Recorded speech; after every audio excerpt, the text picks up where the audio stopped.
Hello guys, welcome to promotion guidance. तो आज पहली क्लास है और पहली क्लास ये डेमो क्लास की तरह भी है कि आपको हैंड रिटन नोट्स आपको बढ़िया लगेंगे या जो पीपीटी भी मैंने बनाई हुई है तो आपको पीपीटी अच्छी लगेगी या जो भी अच्छा लगेगा। तो मेनली जो हमने पढ़ना है वो मैंने आपको पहले वीडियो में बता दिया है। जो पेपर वेटेज थी, पेपर कैसा था, 2-3 सालों से कैसा पेपर आ रहा था और इस बार कैसा पेपर आ रहा था।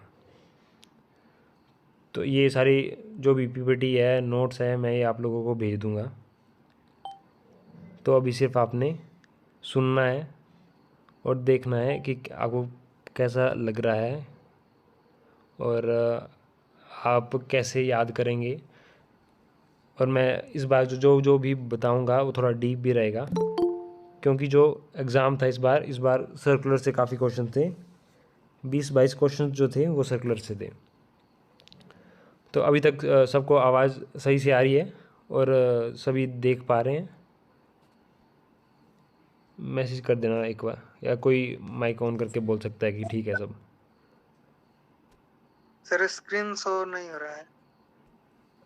स्क्रीन शो नहीं हो रहा है? सर हो रही है। अरे फिर यही वही पंगा, किसी को शो नहीं हो रही या तो किसी को क्लियर शो नहीं हो पा रहा होगा। सर सब कुछ क्लियर नजर आ रहा है। सब कुछ क्लियर? स्क्रीन आपने मतलब छोटी करी हुई है ना, इसलिए सबको शायद प्रॉब्लम आ रही है कि शो नहीं हो रही, लेकिन शो हो रही है और आपकी वॉइस भी बिल्कुल सही आ रही है सर। ठीक है, ओके ओके। तो फिर कंटिन्यू करते हैं। जो भी यस यस जिसके सर। भी जो भी डाउट होंगे वो इसको ख़त्म होने के बाद ही करना, क्योंकि ऐसे बीच में डिस्टर्बेंस होगी। ठीक है। तो करेंसी चेस्ट से जितना भी मटेरियल बन सकता था वो मैंने इस वीडियो में बता दिया है कि आप इतना भी पढ़ोगे तो जो क्वेश्चन आप अभी देख पाओगे कि अभी कॉल्स लगे करने।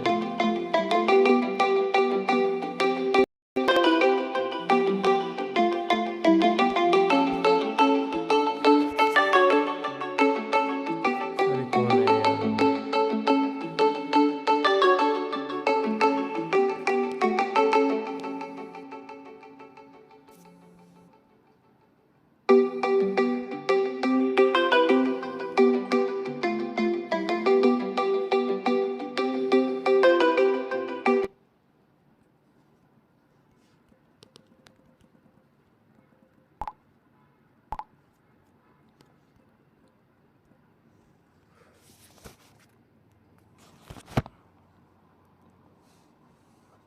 सुन पा रहे हैं, देख पा रहे हैं ना?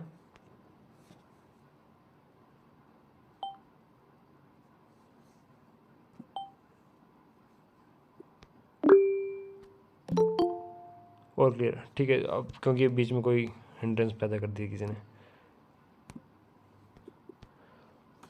तो ये जो मैंने स्टार्ट किया है नोट्स में, जो स्टैचूज जो बने होते हैं, जो भी चीज़ें बनी होती है, इससे एक क्वेश्चन आया था।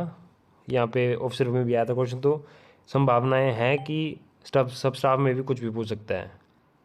तो जैसे जो भी नोट में जो भी नंबर्स की जो लैंग्वेज लिखी होती है वो देवनागरी में है। ये मेरे पास पीपीटी थी 2023 की पड़ी हुई।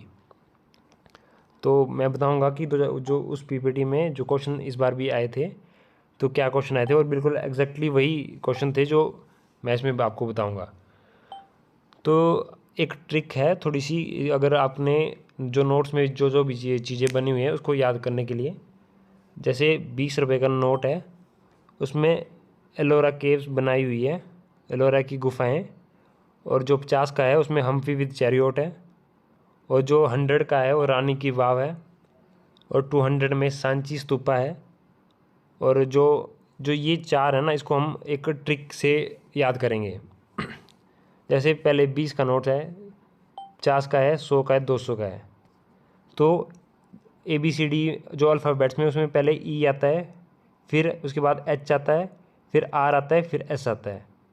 तो ये चारों को हम पहले इस हिसाब से याद रखेंगे कि 20 का नोट है तो एलोरा की गुफा है, ई से याद रखेंगे कि ई पहले आता है तो 20। और 50 इसके बाद एच आता है तो 50। और 100 में रानी की बाव और 200 में सांची स्तूपा। ये आपने ऐसे लर्न करना है और साथ में ये ट्रिक याद रखने की, EHR ऐसे सिमिट्री में नीचे को आते हैं तो ये 20, 50, 100 और 200 आएंगे। और 10 काम 10, 500 और 2000 को हमने ऐसे ही एज इट इज़ याद रखना है। तो 10 का नोट उसमें सन टेम्पल कोणार्क है, और 500 का मोस्टली जो यूज़ होता है उसमें रेड फोर्ट, लाल किला। तो ये आप पहले इसको ऐसे ही याद रख लेंगे। और 2000 के तो डिसकंटिन्यू हो गए तो उसमें मंगलयान था। और बाकी इनके कलर्स भी आपने थोड़े देख लेना है, क्योंकि कुछ भी पूछा जा सकता है। अब ऐसा है कि एग्जामिनर क्या करता है कि कहाँ से कट ऑफ को गिराया जाए, तो वो अपनी मर्जी से कोई भी क्वेश्चन पूछ लेगा।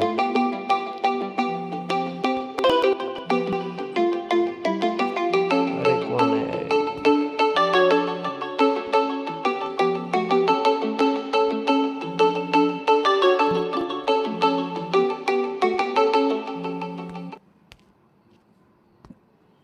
एक मिनट।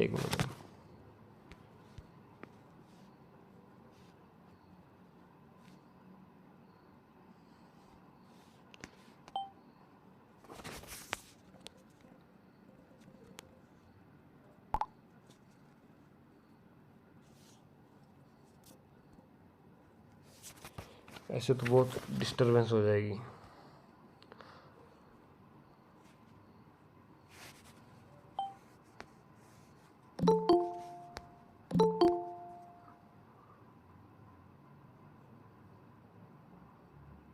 आवाज़ आ रही है अभी भी?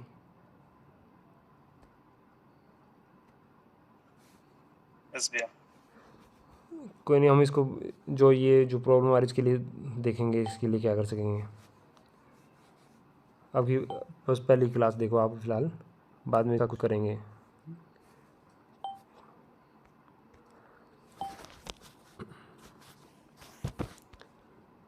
तो यहाँ से क्वेश्चन आ सकता है, जैसे ऑफिसर के केस में पूछा गया था सांची स्तूपा, ये 200 का नोट में क्या बना हुआ है, तो ये पूछा गया था। तो हम नोट्स पढ़ेंगे। नोट्स कौन से होते हैं? सोइल्ड नोट होते हैं, म्यूटिलेटेड होते हैं, इम्परफेक्ट होते हैं। तो इनकी डेफिनेशन मतलब आप कैसे कैटेगराइज करोगे कि कौन सा नोट है, इसके क्या क्लासिफिकेशन है। जैसे सोइल्ड नोट क्या होता है, ठीक है, जो normal which has become dirty due to normal wear and tear, जो जैसे हम डेली यूज़ में करते हैं नोट, मान लो किसी को जो गंदा हो गया है, ठीक है, जो थोड़ा फटा हुआ है, उस नोट को हम सोइल्ड नोट बोलेंगे। और सर इसमें स्क्रीन नहीं दिखाई दे रही। अब स्क्रीन ही दिखा रही है, दिखाई दे रही है किसी को भी दिखाई दे रही है? नहीं सर, नहीं दिखाई दे रही। ये कॉल की वजह से हो गया था।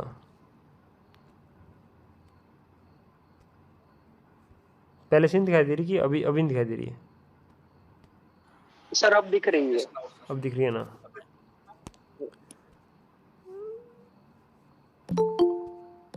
अब इनका क्या कर सकते हैं यार, बीच बीच में इनको परमिशन, चलो नेक्स्ट वीडियो में देखेंगे इनका।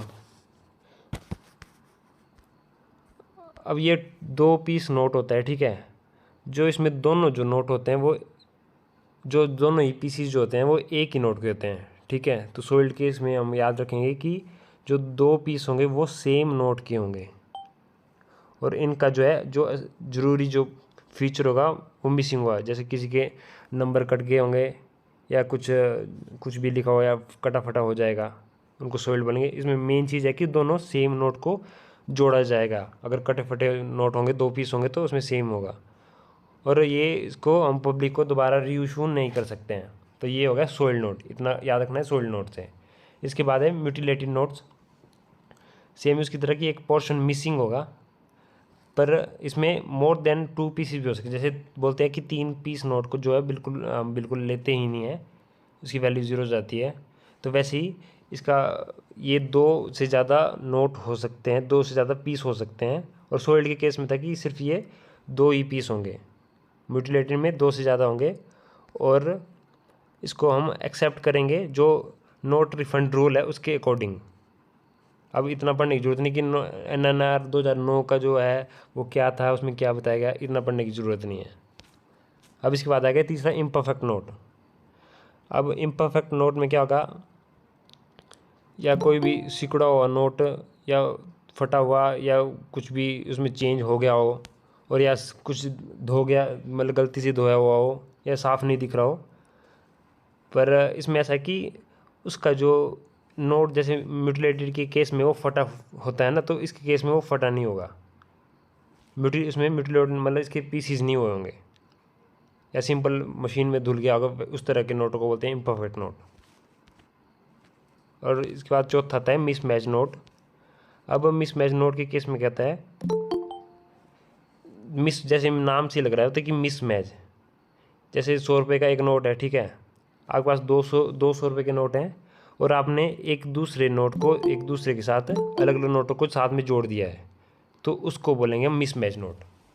मतलब जिनकी जो सीरीज़ है वो मैच नहीं करेगी, और ये इनको अनफिट बोला जाता है, और ये मतलब ये भी इनको चेंज चांज नहीं किया जाता है।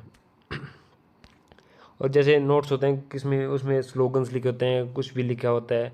जैसे कुछ नोट्स थे वो कि उसमें लिखा था सोनम गुप्ता बेवफा है, वैसे वैसे करे, तो उनको नोटों को हम लेते नहीं हैं। और उनमें ऐसा है कि जो करेंसी के अक्रॉस कुछ भी लिखा होता है, जैसे पॉलिटिकल होगा, चाहे रिलीजियस होगा, मैसेज होगा, चाहे स्लोगन कुछ भी होगा, या उसमें कोई भी स्टेन या स्याही वगैरह गिरी होगी, तो इसको बोलते हैं कि unfit for user and circulation. तो यूज़ नहीं होगा और हम इसको दोबारा इशू नहीं करेंगे तो सर्कुलेट नहीं होगा, ठीक है। और रिसीव्ड फ्रॉम पब्लिक से तो ले लेंगे, पर इनको री इशू नहीं करेंगे। और करेंसी चेस्ट को हम रिमिट कर देंगे और वो फिर आगे को आरबीआई को वापस कर देंगे। अब जैसे इसमें किस केस में था कि जो स्याही वाले नोट्स होते हैं ना, लीगल टेंडर मतलब होता है कि हम उसको यूज़ कर सकते हैं। लीगल टेंडर मतलब अभी वो नोट चलेगा, पर वही है कि आप उसको करेंसी चेस्ट में दे देंगे, आपको तो वैल्यू मिल जाएगी, वो आगे आरबीआई को रेमिट कर देगा। तो इसका मतलब हुआ लीगल टेंडर का मतलब। कैन बी डिपॉजिटेड और एक्सचेंज एनी ब्रांच, मतलब हाँ वही तो है कि आरबीआई ने सभी ब्रांचेस को बोला है कि आपने कोई भी ब्रांच जो है मना नहीं करेगा कि ये सोल्ड नोट एक्सचेंज या म्यूटिलेटेड नोट को एक्सचेंज नहीं करेगा। अब इसके बाद है नोट्स विद स्लोगन्स पॉलिटिकल और रिलीजियस मैसेजेस। इसमें क्लेम नहीं मिलेगा, claim reject under RBI note refund rule NRR 2009। इसके केस में किसमें जैसे स्लोगन्स लिखा है, पॉलिटिकल कोई भी चीज़ के बारे में लिखा है, या धार्मिक मैसेज का लिखा है, या उसकी जैसे फिगर 100 का नोट को 500 का नोट लिख दिया है काट के, तो इनका क्लेम होगा ही नहीं, इसकी वैल्यू जो है 0 हो जाएगी। और जैसे कुछ नोट्स होते हैं जिनको हम जानबूझकर जो है, मतलब हमने या बच्चे जो होते हैं वो जानबूझकर काट देते हैं। तो यूट्यूब पे भी वीडियोस थी कि उसमें बच्ची ने जो नोट्स थे उसमें से गांधी जी को फाड़ दिया था और कट के उनके पीस जो है अलग अलग कर दिए थे, तो उनकी वैल्यू जो है एक्सचेंज वैल्यू रिजेक्ट कर दी जाती है, ठीक है। इसके बाद है details of tender with his name. जब अगर ऐसे केसेस मान लो कि जो नोट कटे नोट, ऐसे केसेस बहुत ज़्यादा आते हैं, या उनका अमाउंट जो होता है वो ज़्यादा होता है, तो उसको हमने रिपोर्ट करना पड़ता है डीजीएम या जीएम के पास। और ये जो किसको करना पड़ता है, आरबीआई के इशू डिपार्टमेंट के जीएम या डीजीएम को। क्या उसमें क्या दिया होगा, या तो नेम दिया होगा और कितने नोट्स हैं और उनकी क्या वैल्यू है, और डिनोमिनेशन 100 के हैं, 200 के हैं, 300 के हैं, तो ये रिपोर्ट करना पड़ता है आरबीआई के इशू डिपार्टमेंट के डीजीएम या जीएम को। अब वही if matter reported to local police if large number of such notes. अब नोट्स की मात्रा जो है ज़्यादा होगी, जैसे 5 लाख हो गया, 10 लाख हो गया, मात्रा मेंशन नहीं की है कहीं भी, तो लोकल पुलिस में एफआईआर करनी है। और कुछ नोट होते हैं जो extremely brittle burned charred stuck up notes, जैसे चिपके हुए नोट्स हैं, वो बुरी तरह से जल गए होते हैं, तो उनको एक्सेप्ट नहीं किया जाएगा। Note accepted by bank for exchange, advise to tender this note to issue office RBI. वही है कि आरबीआई को ही बोलेंगे कि आरबीआई के पास भेज देंगे, पर इनकी वैल्यू जब पूरी तरह से जल जाएंगे तो इनकी वैल्यू कुछ नहीं मिलेगी। कोइंस। अब कोइन, हाँ इसमें मैंने 25 पैसे लिखना था, इसमें गलती से 20 पैसे हो गया, तो इसको करेक्ट कर लेना। कोइंस बिलो 25 पैसे cease to be legal tender, मतलब जो इसको करेक्ट कर लेना 25 पैसे है ये, जो भी 25 पैसे है या 25 पैसे के नीचे जो भी 10 पैसा 20 पैसा जो भी थे, तो इनको बंद कर दिया गया था, मतलब इनकी वैल्यू ज़ीरो कर दी है। ये कब हुआ था? जून 30, 2011 को। तो ये डेट एग्जैक्टली तो नहीं पूछेंगे, 2011 तक पूछ सकती है कि कब उसको 50 पैसे से नीचे बंद कर दिया गया था। और अभी तक आप किसी किसी को भी पता होगा कि जो 50 पैसे का जो सिक्का है वो अभी भी लीगल टेंडर है, मतलब वो अभी भी इसकी वैल्यू एक्सचेंज हो सकती है। इस लाइन का मतलब ये है कि अभी भी वो लीगल टेंडर है, उसे अभी भी एक्सचेंज किया जा सकता है, उसकी वैल्यू अभी भी है। बस वही है कि 25 पैसे और 25 पैसे के जो नीचे है उनकी वैल्यू ज़ीरो हो जाएगी। तो क्वेश्चन आ सकता है कि कौन कौन से अभी भी कॉइन्स जो है वो लीगल टेंडर है। तो उसमें 50 ऑप्शन हो सकता है, 10 ऑप्शन हो सकता है, 20 हो सकता है, 25 हो सकता है। तो उसका आंसर 50 करेंगे उस तरह से। और डिस्प्ले ऑफ नोटिस बोर्ड, आपने देखा होगा कि सभी ब्रांचेस में जो है नोटिस बोर्ड लगा है कि यहाँ पर कटे फटे नोट जो है बदले जाते हैं। एक्सचेंज, हाँ, सभी वर्किंग डेज में एक्सचेंज कर दिया जाता है। कोई भी ब्रांच ऐसा नहीं बोले कि आज मंडे है तो आज नहीं होगा, ट्यूसडे को होगा या सिर्फ फ्राइडे को ही होगा। तो हर वर्किंग डे में जो है नोट की एक्सचेंज कर दिया जा सकता है। अब ऐसा है कि some currency chest on one of Sundays in a month. अब कुछ करेंसी चेस्ट ऐसी होती है कि वो मंथ में संडे में भी, किसी संडे को भी वो एक्सचेंज के लिए खुली रहती हैं। अब small finance banks up to 2 years from commencement of their banking business and payment banks में exchange mutilated and defective notes.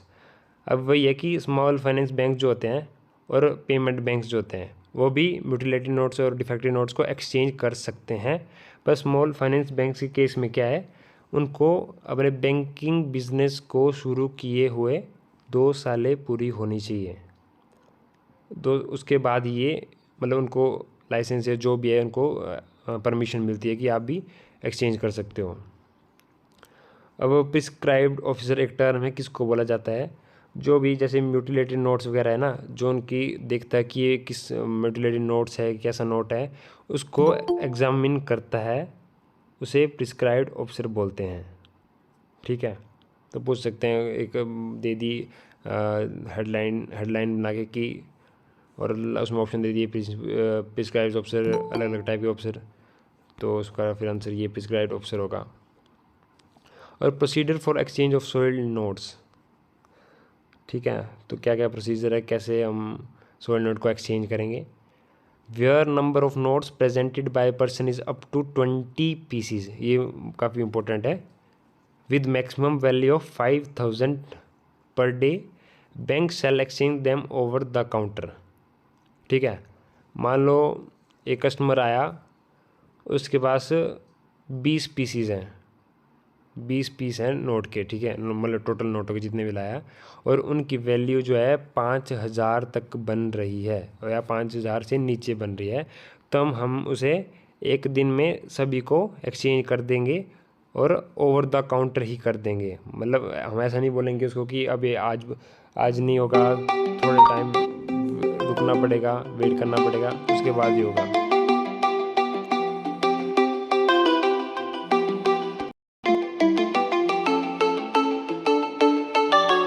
गलत टाइम पे सारे फ़ोन कर रहे हैं।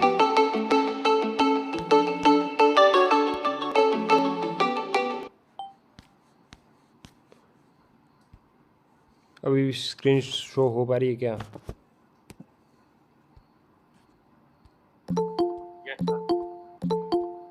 कोई नहीं, इस क्लास को आप देखो फिर नेक्स्ट टाइम के लिए। इसके लिए सिर्फ थोड़ा सा टाइम देंगे कि इतने इस जो भी इस टाइम के बाद ज्वाइन करेगा उसे परमिट नहीं किया जाएगा।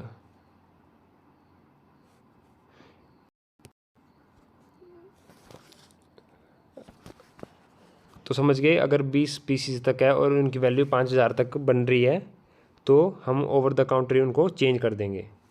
और दूसरा क्लो आता है कि अगर 20 पीसी से ज़्यादा होते हैं और उनकी वैल्यू जो है 5000 से ऊपर होती है, बढ़ती है, तो बैंक क्या करेगा, एक रिसिप्ट दे देगा उनको कि आपका जो है, जो भी अमाउंट है, जितने भी अमाउंट है, वो थोड़े टाइम के बाद आपके खाते में पड़ जाएगा। तो ये किस केस में है? 20 पीसीज और 5000 वैल्यू के ऊपर होने पर। In case value is above 50,000 with मतलब अगर मान लो ज़्यादा ही आ गया कि 50,000 के करीब आ गया तो कुछ प्रिकॉशंस है वो लेने पड़ेंगे, और चार्जेस भी है, मास्टर सर्कुलर के हिसाब से चार्जेस भी हैं, तो उस हिसाब से उनको चेंज किया जाएगा। अब procedure for exchange of mutilated and imperfect notes, तो ऊपर था सोइल्ड के केस में, सोइल्ड के लिए हम अलग प्रोसीजर करेंगे और म्यूटिलेटेड और इम्परफेक्ट नोट्स के लिए अलग करेंगे।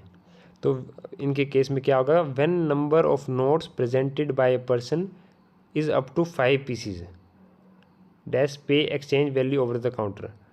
अगर कस्टमर जो है 5 पीस नोट तक जमा कराता है तो ओवर द काउंटर उसको एक्सचेंज कर दिया जाएगा। 5 पीस तो कैसा नहीं कि आपको रिसिप्ट दें, आप उन्हें रिसिप्ट देंगे और बोलेंगे कि आपको कि हम इसे थोड़े टाइम के बाद एक्सचेंज करके आपके क्रेडिट खाते में डाल देंगे। तो 5 पीसीस तक ओवर द काउंटर है, ठीक है। If non chest branches are not able to adjudicate the mutilated notes received against receipt should not exceed 30 days. हाँ, वही है कि कोई नॉन चेस्ट ब्रांच है वो नोटों को एक्सचेंज नहीं करवा रही है, तो वो कह देती हैं कि आपका अमाउंट जो है थोड़े टाइम के बाद आपके खाते में पड़ जाएगा, पर लेकिन ये 30 दिन के ऊपर नहीं होना चाहिए। तो इम्पोर्टेंट चीज़ क्या है? 30 दिन के अंदर वो उसका अमाउंट क्रेडिट हो जाना चाहिए। Where number of notes presented is more than 5 pieces but not exceeding 5,000 in value, advised to send to currency chest by post। जब 5 से ज़्यादा पीसीज आ गए, ऊपर वाला क्लो देख लिया कि 5 पीस से कम तो ओवर द काउंटर हो जाएगा। अब नीचे वाले केस में क्या है? मोर देन 5 पीसीज, लेकिन जो वैल्यू है वो 5,000 से कम ही है, बस पीसीज ज़्यादा हैं। तो इसमें क्या होगा? हम कस्टमर को बोलेंगे कि आप करेंसी चेस्ट में से भेज दो बाय पोस्ट के ज़रिए। उसमें क्या लिखना है, और आप जो लेटर देंगे उसमें आपने अपना अकाउंट नंबर, ब्रांच नेम और आईएफएससी मेंशन कर देना है। और ऐसा नहीं है कि आप पीएनबी के कस्टमर है और आप एसबीआई में अपने नोट्स चेंज नहीं करा सकते हैं, ऐसा नहीं है। आप किसी भी ब्रांच में, किसी भी बैंक में चेंज करा सकते हैं। अब जो एक्नॉलेजमेंट होती है नोट्स की वो DN1 फॉर्म है, इसको याद रखना, DN1 फॉर्म। ऐसे क्वेश्चन आ सकते हैं, एक्नॉलेजमेंट ऑफ नोट्स कौन सा फॉर्म? DN1 form. अब ठीक है, अब जो म्यूटिलेटेड नोट्स जो होते हैं ना, वो एक्सचेंज हुए जो भी जितने भी एक्सचेंज हुए वो एक रजिस्टर में मेंटेन करने पड़ते हैं, वो होते हैं DN2 रजिस्टर, ठीक है। तो ये भी इंपॉर्टेंट होगा कि एक रजिस्टर है, उसका रजिस्टर का नाम क्या है? DN2, और एक फॉर्म है एक्नॉलेजमेंट के लिए, वो है DN1 फॉर्म। तो इस तरह से क्वेश्चन बनेंगे। ये प्रोबेबिलिटी मतलब कितना भी डीप क्वेश्चन होगा, मतलब इतना तो आपको आना चाहिए। इसके अलावा आप जितना मर्जी पढ़ो, कोई दिक्कत नहीं, अपनी कैपेसिटी से पढ़ो, बस जितना मैं बता रहा हूँ उतना तो पढ़ना ही है। अब branch manager and every officer incharge of counts और cash wing of branch shall be act as, हाँ वही है, ऊपर टर्म थी ना, प्रिस्क्राइब ऑफिसर, जो म्यूटिलेटेड नोट्स को एग्जामिन करता है, वो कौन बन सकता है? ब्रांच मैनेजर, या जो ऑफिसर इंचार्ज होता है काउंट्स कैश का, और कैश विंग में जो भी उसका उससे रिलेटेड ऑफिसर होता है। हाँ, ये क्वेश्चन जो था, ये क्वेश्चन आया था 2024 में। नीचे all old series of bank notes issued prior to 2005 to be remitted to RBI as soiled notes। तो ये क्वेश्चन आया था कि जो ओल्ड सीरीज़ के नोट हैं वो कितने सन से पहले के जो वो RBI को रिमिट कर दिए थे सोल्ड नोट की तरह। तो उसका आंसर था 2005। उस टाइम भी काफ़ी लोगों का गलत था, क्योंकि वही एक चीज़ ये भी डिपेंड करती है कि जैसे लास्ट में जो प्री प्रमोशन जो ट्रेनिंग होती है ना, तो उसमें कोई ऐसे होते हैं जिनका स्टडी मटेरियल जो है बहुत अच्छा होता है, कोई ऐसे होते हैं जिनका स्टडी मटेरियल जो है मतलब बिल्कुल नॉर्मल जैसा ही होता है। और एंटायर कैश चेक्ड, ये आपको पता है कि कैश चेकिंग जो होती है वो फोर्टनाइटली होती है। फोर्टनाइटली बोले तो महीने में 2 बार। तो आपने देखा होगा कि कैश जब कैश रजिस्टर में लिखते हैं कि मॉर्निंग चेकिंग सॉरी कि कैश जो है पूरा चेक कर दिया गया है, तो उसमें फोर्टनाइटली बेसिस पे होता है ये, मतलब महीने में आपको 2 बार करना ही पड़ेगा। तो ये इम्पोर्टेंट है कि कब होता है, फोर्टनाइटली, सेमी मंथली। हाँ, ये भी सेफ जो कैश सेफ जो होती है ओपन होती है वो 2 कस्टडियन की प्रेजेंस में होते हैं। 2 कौन से होंगे, एक कैशियर होगा और दूसरा जो ऑफिसर इंचार्ज होगा कैश का। PNB 31 कैश रिजर्व रजिस्टर आपको बताइए, और PNB 107 daily cash balance book, जिसको कैश मेमो भी बोलते हैं। कैश रिजर्व रजिस्टर, हाँ, will remain in strong room during the day and overnight. तो ऐसा लिखा है कि जो कैश रिजर्व रजिस्टर जो है वो स्ट्रॉन्ग रूम में दिन को भी रहेगा और रात को भी रहेगा। और overnight register shall be kept outside the safe at secured place. रात, यही हिंदी में कर दिया है कि रात भर रजिस्टर को सेफ के बाहर सुरक्षित स्थान पर रखा जाएगा। तो आपने देखा होगा कि कभी भी कैश रिजर्व और कैश मेमो को एक साथ नहीं रखते हैं। अगर आपका एक कैश रिजर्व जो है तिजोरी में, तो मतलब कैश मेमो जो है तिजोरी में, तो क्या आपका कैश रिजर्व जो है वो बाहर किसी सेफ में सुरक्षित स्थान पे होगा। और जैसे ही आप सुबह कैश बाहर लाते हो तो कैश मेमो जो है साथ में आता है, तो जो कैश रिजर्व होता है वो अंदर जाता है। ये चीज़ें वैसे कोई कोई ही करता है, नहीं तो मतलब अगर हम पढ़ना सर्कुलर के हिसाब से पढ़ें तो ऐसा होता है। जो बैंकिंग हम करते हैं और जो एक्चुअल बैंकिंग जो कागज़ों में, वो उसमें काफ़ी फ़र्क है। ठीक है। अब करेंसी चेस्ट से जो कैश ब्रांचेस में जाता है उसको मोड ऑफ ट्रांसपोर्टेशन को देखेंगे हम। तो CCV कस्टमाइज्ड कैश वैन, ठीक है। अगर अमाउंट जो है 20 लाख से ऊपर है, देखना ध्यान से देखना, काफ़ी इंपॉर्टेंट चीज़ है ये। तो उस केस में मान लो आपके पास करेंसी CCV जो है वैन जो है कैश वैन जो है अवेलेबल नहीं है किसी कारण से, तो आप प्राइवेट व्हीकल टैक्सी को बुक कर सकते हैं, वो भी सर्कल हेड की परमिशन से। तो ये चीज़ हो गई, ठीक है। अगर मान लो प्रेफरेंसेस, देखो प्रेफरेंस की, मान लो अगर 20 लाख से नीचे कैश जाना है ब्रांचेस में, तो पहले हम प्रायोरिटी देंगे, टैक्सी करेंगे। अगर टैक्सी नहीं होगी तो 3 व्हीलर स्कूटर को करेंगे, जिसको हम 3 व्हीलर बोलते हैं नॉर्मली। और तीसरा जो है साइकिल रिक्शा को कर सकते हैं। इन तीनों को कर सकते हैं, पर 20 लाख से नीचे अमाउंट होना चाहिए। और टैक्सी प्रेफर करेंगे, फिर करेंगे 3 व्हीलर, फिर साइकिल रिक्शा। तो मोड ऑफ ट्रांसपोर्टेशन ये भी है। बैंक स्टाफ और their close related vehicle should not be used.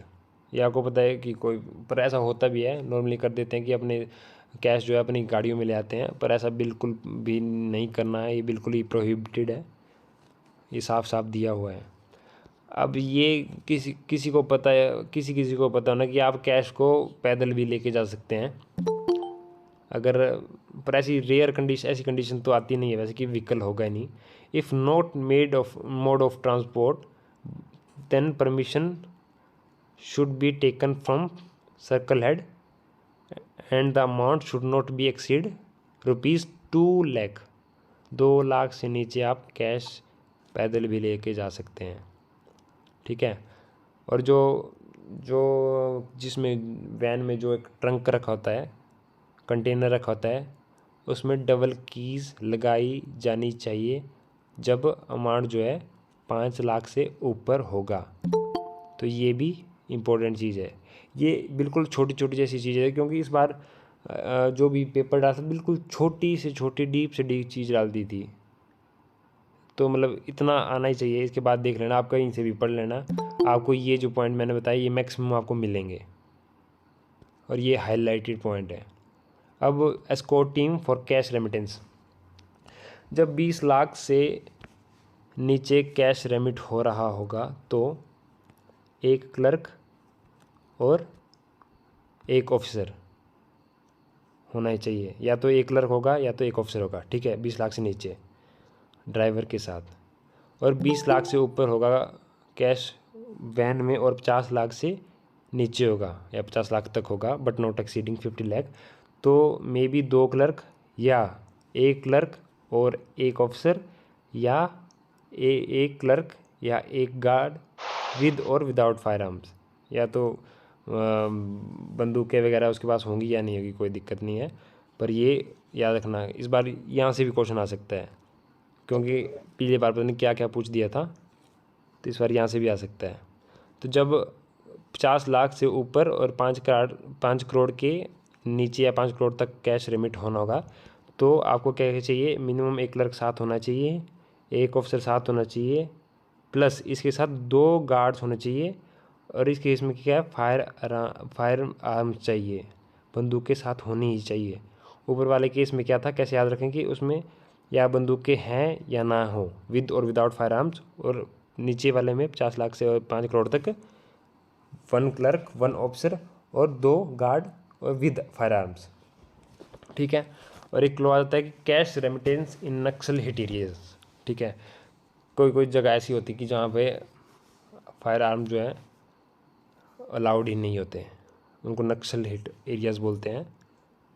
जैसे जम्मू और कश्मीर वाला एग्जांपल ले सकते हैं कि वहाँ पे कोई ऐसा एरिया भी होगा कि वहाँ पे अलाउड ही नहीं होगा कोई भी आर्म, तो उस केस में क्या होगा, रेमिटेंस होगी पर बिना किसी बंदूक वगैरह के होगी, विदाउट आर्म, ठीक है।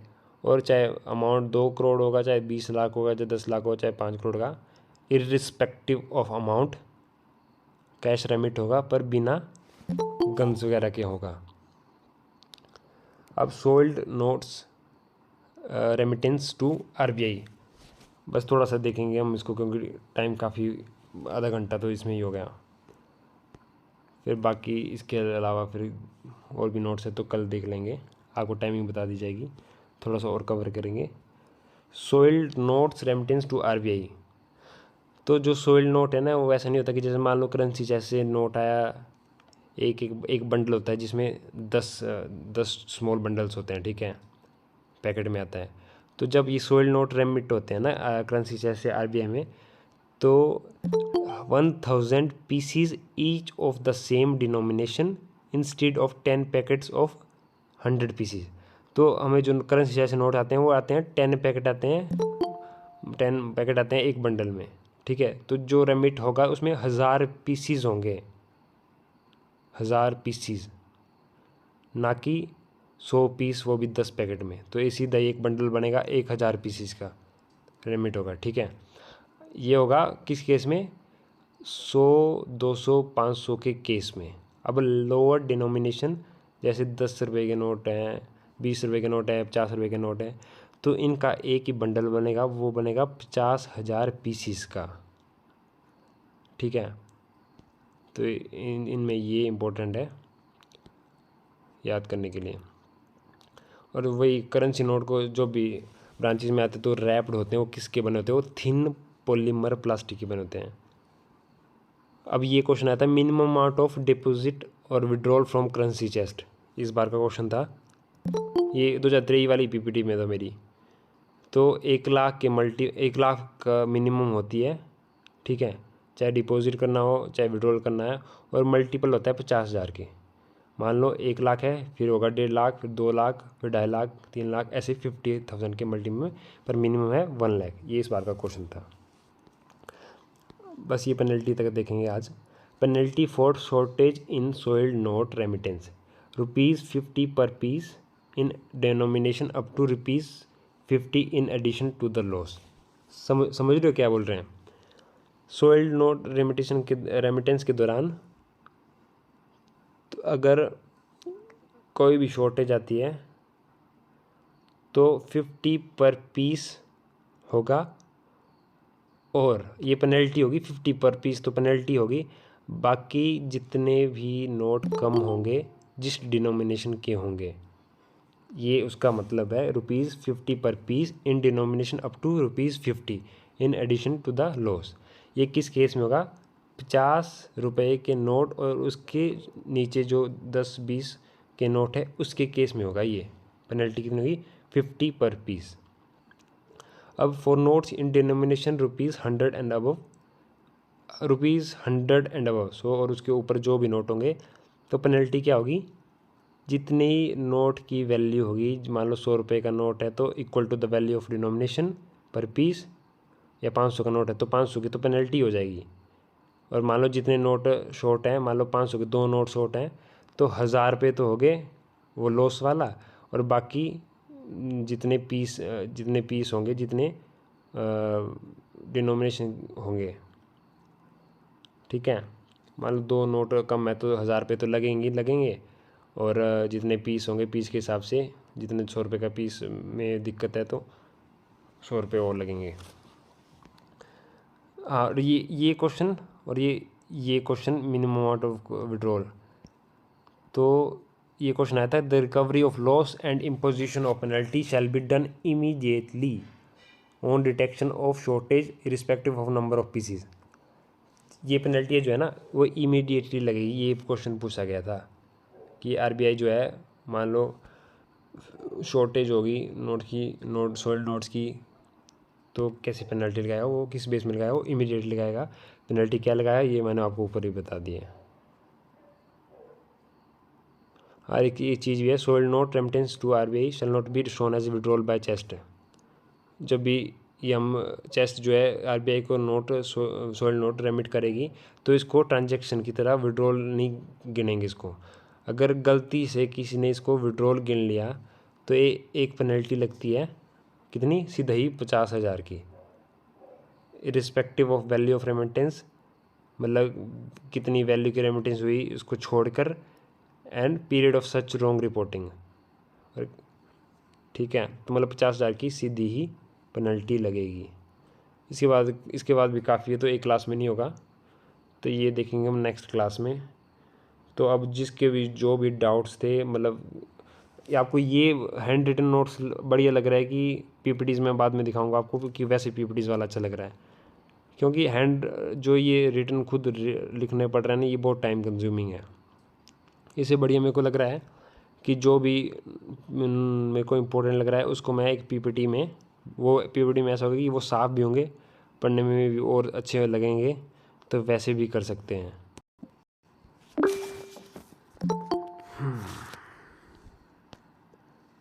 तो कोई क्या पूछना चाहता है इसके बारे में? हाँ, मुझे भी लग रहा है पीपीटीज़ बेस्ट है। पीपीटीज़ मैं आपको दिखा देता हूँ वैसे कि क्या है, कैसी रहेंगी पीपीटीज़।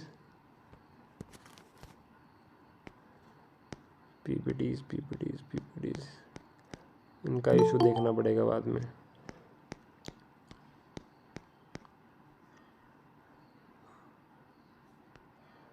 पीपीटी ऐसे बनेगी, तो ये सबको बढ़िया दिख रहा है और पढ़ने में भी अच्छा लग रहा है, तो इनको भी वैसे इसी तरह से पढ़ाया जाएगा, तो ये भी ऑप्शन है। और बाकी जो नोट्स है सब ने अपने अपने नोट्स बनाने हैं, उससे ऐसा है कि उससे आपको ज़्यादा याद रहेगा।